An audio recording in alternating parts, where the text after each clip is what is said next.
All right, next up, I want to show you how you can determine the size of a remote file without actually downloading the file.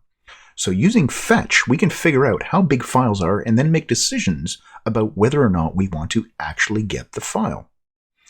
All right, so I have 3 files. Now I've got these all on my local host, but that's not going to make a difference. This will work remotely as well, as long as you're meeting all the CORS conditions. So if your script and your HTML are running on the same domain as the images, or if the images are in a place, then they're providing the correct headers so you can download them, we're all good.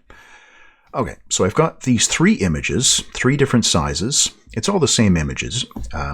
If you go to the Pixum website, actually, on the Pixum website, they've got this great picture of a black lab. So this is the one that I'm using. I've downloaded 3 different sizes of this image, and I want to know how big the 3 different sizes are. So that's what we're going to be doing here.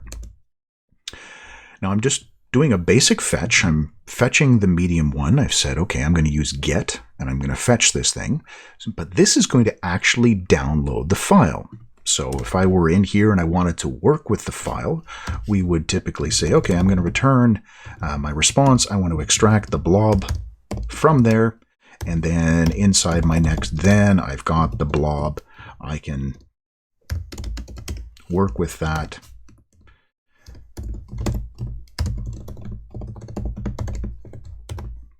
And then once it's converted to the URL, we can put it on the page. All right, so that's how you download an image, but I want to know just how big it is. Maybe I'm going to save that. I'm going to create an object called files where I want to store the data about this. So I'm going to show you how you do this with one file, and then I'm going to show you how you can do it with a whole bunch of files. So I can send a list of files and say, tell me how big all of these files are. Okay, so first thing that we need to do is, instead of using get, now I can do this with get, but if I've set my fetch method to get, what I'm going to be doing is actually downloading the file. So here's the key. We have to change this to head. If we change it to head, it means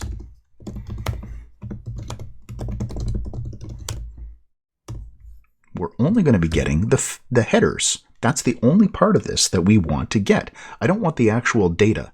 If this is an 18 meg file, I probably don't want to download it just to find out how big it is. All I want to know is, can you give me that little tiny piece of text, those headers? Give me that array. I'm going to work with that array.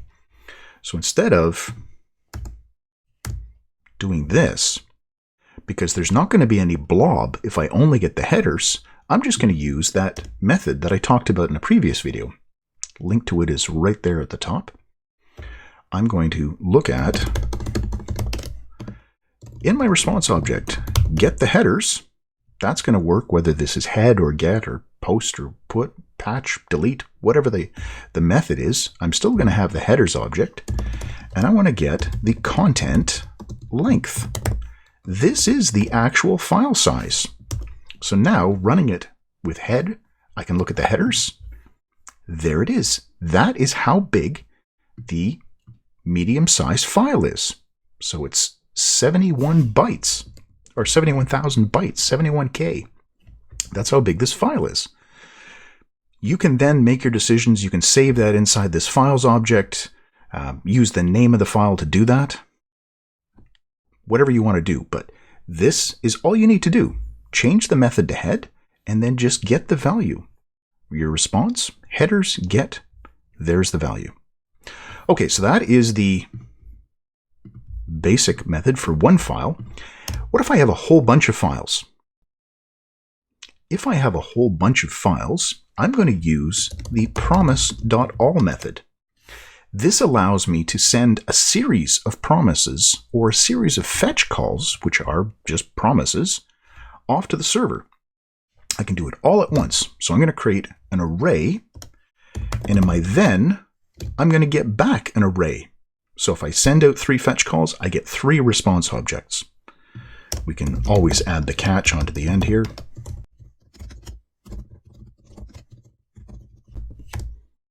That will handle an error that takes place that happens with any one of these calls. So inside of here, what are my promises in the array? Well, I want to do a fetch, and I want to get the small one. I'll pass in the options object, which is going to give me just the method head. And then we'll do the medium one, and we'll do the large one as well.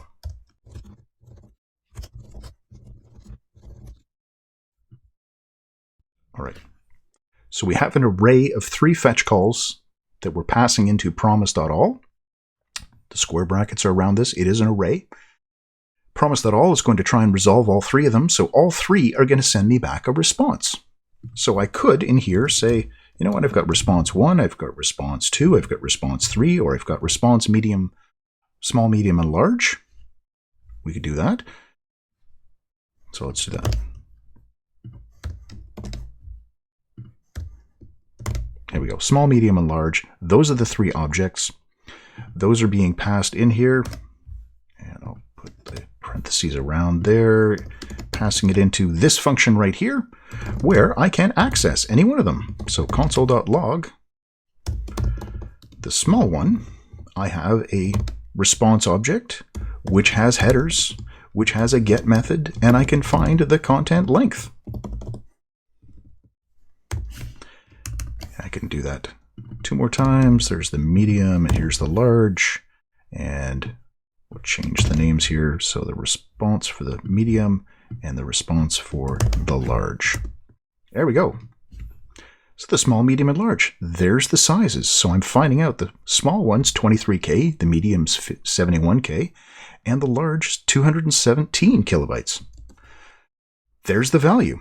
Now, that object that I created before, up here, that files object, we could use that and save every one of these. Now, what do I want to use as the key? I don't want to use small, medium, and large because maybe there's more small, medium, and large images later on. I want to get the actual file name. So these names right here, I'm going to use those as the keys in my object, and then the length is going to be the value. So how do we get that? Well, simple enough. The response object has a URL property.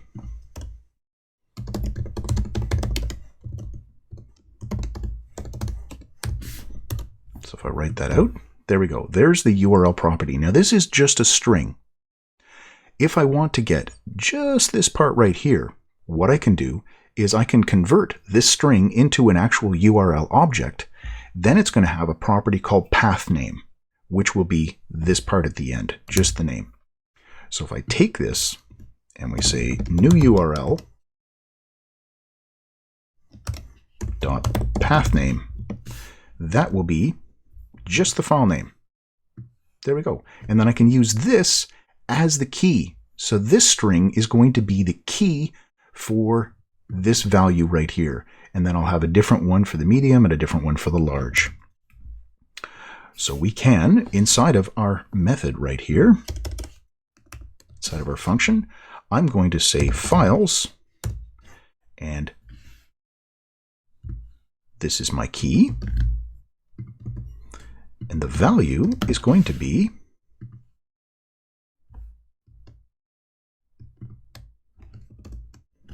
that. There we go. Let me expand this a little bit, make it easier for you to see the whole thing. Now we can just repeat that a couple more times. Once for the small, once for the medium, once for the large. We change it over here as well. Medium and large. Now if I console.log files, let's comment out these ones up here. So this is going to be the one comment that we see. Inside of files, we have 3 properties. This one, this one, this one, and here are the values.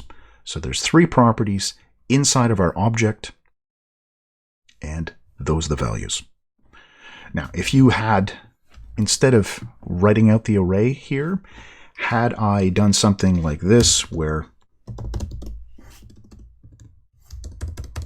our files or responses, there we go. Now I could have done a loop to do this exact same thing, say for let response in responses. So I'm just looping through that array of responses, and I can say files, and we're doing the same thing that we did right here. The key is going to be my response, and then right here where we're getting it, it's not response LG, it's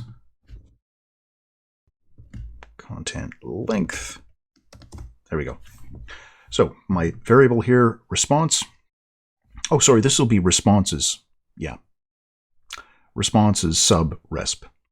If we did a for of loop, there we go. That's going to give me, this is the actual response object. There we go, files, we open it up. And again, we've got an object called files, which has 3 properties, and here are the values for each one of those files. And that's it. That's how you get the size of files without actually downloading them. So I hope that helps you out. If you have any questions, feel free to leave those in the comments. The code that I've got here, all of this samples linked to down in the description. And as always, thanks for watching.